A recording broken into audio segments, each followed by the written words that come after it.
Lord, make me an instrument of thy peace. Where there is hatred, let me sow love. Where there is injury, pardon. Where there is doubt, faith. Where there is despair, hope. Where there is darkness, light. Where there is sadness, joy. O divine Master, grant that I may not so much seek to be consoled as to console, to be understood as to understand, to be loved as to love. For it is in the giving that we receive. It is in the pardoning that we are pardoned. It is in the dying to self that we are born to eternal life. I have copies of this prayer. This is the prayer of St. Francis of Assisi, and you're welcome to take one of those. Later on, there'll be a meditation that I will read from Dr. Ernest Holmes on peace, and I have a copy for that as well that's out on the table.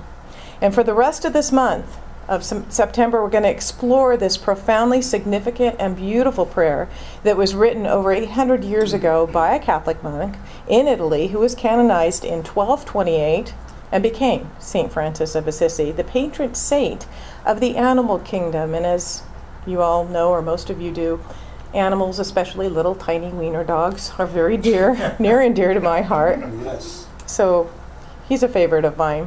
And each week we will take a line or two to look at and to embody. This prayer calls to each of us individually and as to what we can do in response to what is going on in the world. And there's really so much that has the appearance right now of bad and evil and even devastating. We just have to turn on the news for 2 seconds and quickly turn it off. The Syrian crisis comes immediately to mind. And it can feel so hopeless, especially when we so very much want to do something to make it right. Don't we? Don't each one of us want, well, this is what should happen, but you know, we're just one person, right? So this is what I invite you, each of us, to do here today, is to commit to being instruments for God's peace, love, pardon, faith, hope, light, and joy. Because this is what we can do. We can't really make that decision for Congress or for Obama or whatever, President Obama, but we can decide for ourselves, within ourselves, where we're going to come from. And let me tell you something that was really, really reinforced this last week at Big Sky. We can wish, we can desire, want something, but it will not appear in our lives until we commit. What an amazingly powerful word, commit. This morning we're going to explore that first line of the prayer of St. Francis, Lord, make me an instrument of thy peace. Has anyone read or heard of the book, Greg Braden's book, The Isaiah Effect? Has anybody read that? Well, Braden is a scientist and scholar. You've heard of Greg Braden, yes, okay. And he's an expert in the Dead Sea Scrolls. He's trekked across the globe to read ancient scriptures from all of the spiritual teachings and to meet with the leaders of those groups, looking for consistency or not with the teachings of the Dead Sea Scrolls. And his findings have been absolutely astounding. He had an audience a few years ago with an abbot in a remote Tibetan monastery. And he asked the abbot if there was one message that you could share with the people of the earth, of all of the world, what would it be? What would you like us to carry to the world outside of Tibet? And the abbot's reply was simple. He said, peace is of the greatest importance in our world today. In the absence of peace, we lose that which we have gained. In the presence of peace, all things are possible. Peace is the source of all things. I would ask the people of the world to find peace within themselves, so that their peace may be mirrored in the world. Have you heard that before, that what is within you is mirrored to the world? So what you see out there is a mirror of what's inside of you. Isn't that beautiful? Braden wrote, each word of the abbots became a source of amazement to my intellect, as well as a source of joy to my soul. The answers that the abbot shared were the same concepts, in some instances nearly the same words, as were recovered from the Dead Sea texts of the Essenes, written over 2,500 years ago.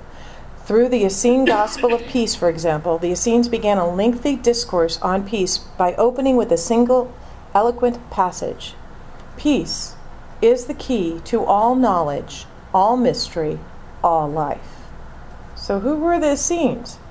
They were an ascetic sect of Jewish holy men who existed in ancient Palestine from the 2nd century BC to the 2nd century AD. They were prolific writers of the thousands of pages that did not find their way into what we know as the Christian Bible. Braden continues discussing the Dead Sea Scrolls. In an account over 20 centuries old, the people of the Holy Land asked their leaders a question that continues to ring in our minds today. With regard to peace in our world, those who have come before asked, "How then may we bring peace to our brothers? For we would that all of the sons of men share in the blessings of the angel of peace." In words that sound surprisingly Buddhist as well as Christian in nature, the Essene masters replied, "Three are the dwellings of the Son of Man. They are his body, his thoughts, and his feelings. First, the Son of Man seek peace with his own body. Then shall the Son of Man seek peace with his own thoughts. Then shall the Son of Man seek peace with his own feelings." Did you notice that the ancient Essenes 2,500 years ago and the modern Tibetan abbot pretty much said the same thing? To change the conditions in our outer world, we must actually become the conditions of our desire from within. To bring peace into this world, we must first become the peace in our thoughts, feelings, and body. So, why have we not seen peace on earth? Because the activity of peace in our individual lives is still missing. We keep looking out there, right, at the conditions, and bringing that in here instead of starting with the peace. There's a vital difference between wanting peace, praying for peace, or even working for peace, and being peace. Every interaction can be an opportunity for us to be peace. Every day, we face the choice repeatedly. We can each become an instrument of peace in any given moment of our lives by choosing in that moment to be peace. And I realize that suggesting that we be peace in every moment may sound extreme or naive or frankly not very realistic. After all, think about all the stuff really in our lives that you have to deal with every single day. Each one of us has difficult people we have to deal with, right? We may have financial challenges, we may have personal illness or an illness of a close relative, or how about that inconsiderate boss that you face, or taxes that you owe, or the outrageous traffic delays, and on and on and on. How do we be peace in the midst of all of this? It no doubt takes attention. It no doubt takes acute awareness of the moment. And it no doubt takes some self-discipline, but it also, no doubt, can and must be done. And most of all, it takes commitment. So this morning I want to briefly share with you 4 ways to bring peace intimately into your life. So number 1, honor your peace teachers.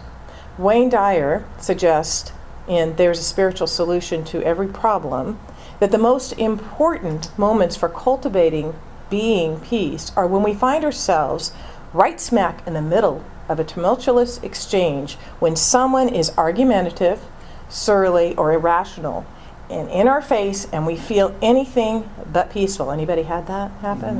Okay. He suggests that we honor those people who seem to be able to push our buttons and send us into a frenzy. I'm thinking of a couple right now.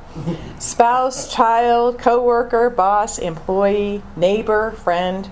Who is it for you? Who is it for you that pushes those buttons and just, I'm talking about the ones that really seem to get to you. It's those button pushers, the ones who succeed in sending us into a state of frustration and turmoil, who are your greatest teachers. Dyer writes, begin recognizing that all of these people are assisting you in being an instrument in peace. They are your guides, and they have much to teach you. The moments when you think someone else is causing the disorder and chaos that you're feeling are the moments to recognize that the person is allowing you to discover what you have not yet mastered in yourself. That's right, you needed a reminder that you have work to do on yourself in order to be an instrument of peace. Remember, the state of enlightenment is a state of being immersed in and surrounded by peace. Anyone to whom you have given authority to remove you from that position is a reminder of just what you must do in order to become more peaceful. So number 2, stop yourself where you are, making your peace dependent on outer circumstances, those conditions out there. So if we have this attitude of peace, does this mean that we'll never have any conflict? Wouldn't that be nice? Okay, I'm peaceful now, no conflict. As long as we live in this world, populated by other God beings, each of whom have their own desires and their own ways of doing things, we will encounter conflict. So peace does not mean that situations will never arise that cause you conflict or concern. It's important to remember that peace is not the absence of conflict, but serenity in the midst of it. And Dyer says peace is not the absence of conflict, but rather is the experience of the presence of God. So memorize this line of the prayer and silently repeat it. Lord, make me an instrument of thy peace. Or you can memorize the wonderful line from the Course in Miracles.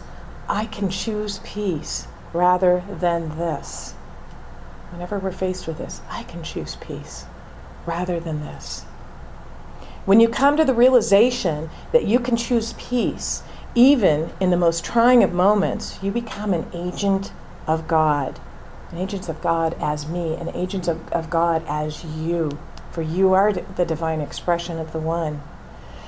Choosing peace is an energizing call to action that eliminates self-pity and thoughts of why something is happening. Choosing peace then gives you a serene, quiet mind that makes conscious contact with God and brings peace to bear on the so-called problem. Right in the midst of a no-peace moment, give yourself a gentle reminder that no one and no thing can take away your peace without your consent. The more you can overcome your conditioned response of blaming things outside of yourself for your lack of peace, the more likely you will eventually become a living testament to thy peace. Your peace is between you and God or Spirit or whatever you choose to call it. Period. It's not between you and anyone else or any set of circumstances, as difficult as that might be to accept sometimes. You must come to the point where you bring your peace to everyone and everything rather than attempting to secure it from outer experiences. I want to share a parable because I do love my stories. There once was a king who offered a prize to the artist who could paint the best picture of peace. Many artists tried. The king looked at all of the pictures, but there was really only 2 that he really, really liked. And he had to choose between them. One picture was a picture of a calm lake. The lake was a perfect mirror. Have you seen those mirrors for the towering mountains, and you can see the mountains in the lake, and it's just beautiful. And there were mountains all around it. And overhead was a beautiful blue sky with fluffy white clouds. And all who saw this picture thought it was a perfect picture of peace. The other picture had mountains too, but these were rugged and bare, and above was an angry sky from which rain fell and in which lightning was playing, and down the side of the mountain tumbled a foaming waterfall, and this did not look peaceful at all. But when the king looked, he saw behind the waterfall a tiny bush growing in a crack in the rock.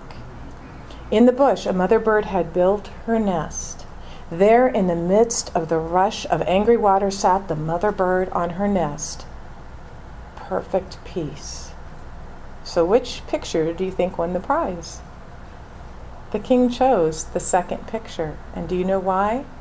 Because, explained the king, peace does not mean to be in a place where there is no noise, trouble, or hard work. Peace means to be in the midst of all those things and still be calm in your heart.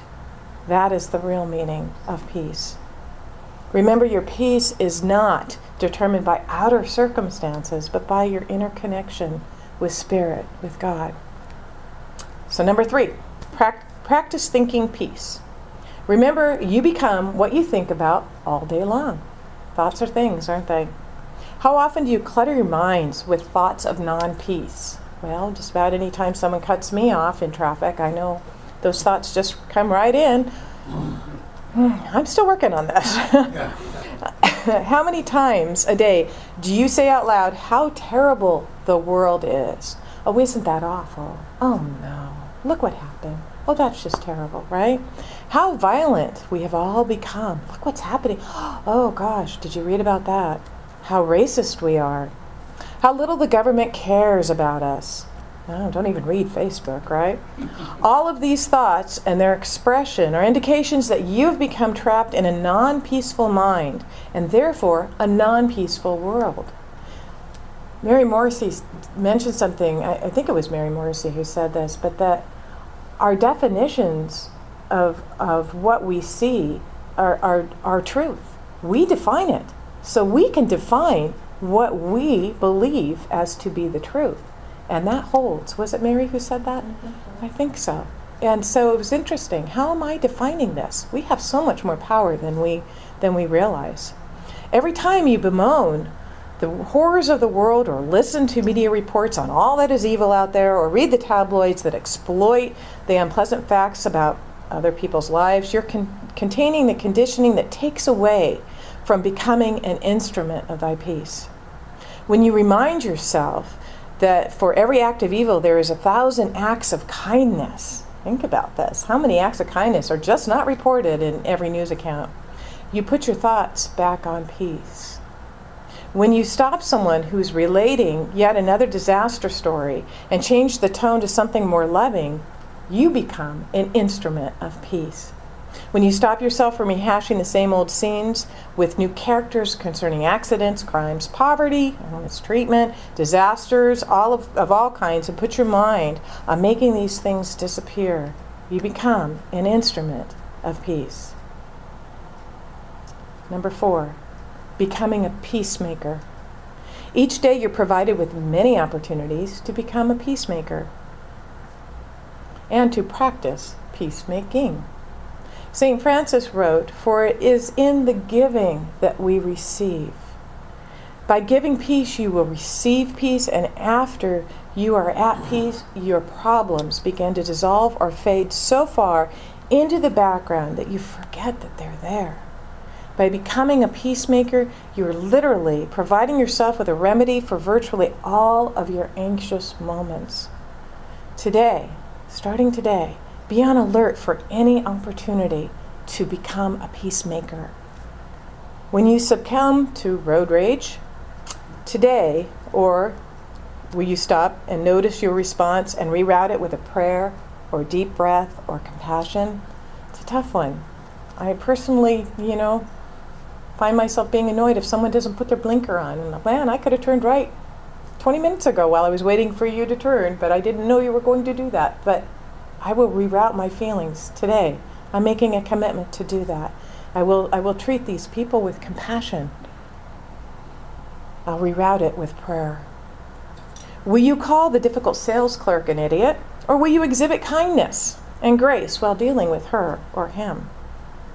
Will you cling adamantly and fearfully to your own views, or will you allow differing opinions and methods to cohabitate with your own? Why does there have to be someone who's right or wrong, even when there's a difference of opinion? Why cannot they cohabitate together? These are mundane but vital moments where we can choose to pioneer peace in our lives. We can choose these moments to practice. And actually, I think they're easier to practice on the little things than on the really, really big things. Make this the day that you practice becoming a peacemaker rather than for looking for peace to come to you from the outside. Truly, it is in giving peace that you will receive it. Martin Luther King once said, "Sooner or later, all of the people of the world, without regard to the political systems under which they live, will have to discover a way to live together in peace." Wow, that is so powerful. That way is for each of us to be peace. And if enough of us globally choose to be peace by thinking peace, feeling peace, and acting peace, we will shift the consciousness of humankind. And I have seen this firsthand when our movement started doing the peace prayer at 4 a.m. here in California of New Year's Eve day, or however it worked. It was all set up with Greenwich time for the first day of the new year. And everyone would be in peace prayer, and it was at the same time around the world, and miraculous things happened. The Berlin Wall came down, and the USSR was dissolved, and I mean, there's just been so many amazing things that have happened since then, and it continues to happen as we shift our consciousness. And I absolutely know that. This is what the ancient Essenes taught, and this is what Jesus taught, and this is what the modern abbot in the remote monastery in Tibet taught. And so, if this is that thread of truth, that same teaching that keeps being taught by all these wise people, there has to be truth in it. Can you feel that truth? Can you feel the truth of just expressing that peace and knowing that peace from within? So, you have a mission, if you choose to accept it. This week, 3 times a day, find a place to be an instrument of peace. And next week, I'd love to hear stories of how you did that 3 times a day. See if you can be an instrument of peace. For now, let's conclude with a slightly modified peace meditation from Dr. Ernest Holmes. This is in The Science of Mind, page 511. So join me. My inner mind is still. My soul reflects the Most High. My spirit is the Spirit of God. In the great calm of the all good, I rest in peace and security. My life is now reflecting the perfect whole. I am peace. I am calm. I am security and complete satisfaction. I am one with God. I am filled with peace. Today, Lord, I am an instrument of your peace. And so it is.